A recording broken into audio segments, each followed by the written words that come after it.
കിട്ടും അല്ലേ. സർക്കിൾ വരച്ച് കഴിഞ്ഞു. മേലത് ചെറിയൊരു കേവ് ഇട്ട് കൊടുക്കുക. ഈ കേവിന്ന് ഒരു ലീഫ് ഇങ്ങനെ താഴേക്ക് വരുന്ന രീതിയിൽ കൊടുക്കുക കേട്ടോ. അപ്പോൾ സ്റ്റാർട്ടിങ്ങിൽ എന്തുണ്ടാവും, വിഡ്ത്ത് ഉണ്ടാവും. ഇവിടേക്ക് വരുമ്പോൾ ഇങ്ങനെ വിഡ്ത്ത് കുറയും. ഓക്കെ, സെയിം ഈ മിഡിലും കൊടുക്കുക. അങ്ങനെ 3 ലീഫുകൾ കൊടുക്കാം. 2 ലീഫ് കഴിഞ്ഞിട്ട് ഈ കേവിന്ന് എന്ത് ചെയ്യുക, സ്റ്റെമ്മ് മുകളിലോട്ടേക്ക് ഇങ്ങനെ ആഡ് ചെയ്ത് കൊടുക്കാം.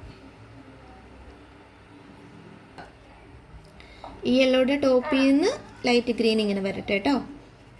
ഇത് ഫുള്ള് കൊടുക്കുക. ഈ ലൈറ്റ് കാണിക്കുന്ന ഫുള്ള് ഈ സൈഡ് ലൈറ്റ് കളർ വരും അല്ലേ. അതിന് ഓപ്പോസിറ്റോ ഏത് കളർ വരും, ഡാർക്ക് വരും. അപ്പോൾ അപ്പോൾ ഡാർക്ക് ഗ്രീൻ എടുത്തിട്ട് ഇവിടെ ഇങ്ങനെ ഷെയ്ഡ് കൊടുത്തേ. അപ്പോൾ ഓപ്പോസിറ്റ് സൈഡ് എന്ത് വേണം, ലൈറ്റ് ഷെയ്ഡ്. ഓക്കെ, അപ്പോൾ ആ ലൈറ്റിനനുസരിച്ചാണ് ബാക്കി താഴത്തെ ലീഫും ചെയ്യേണ്ടത്.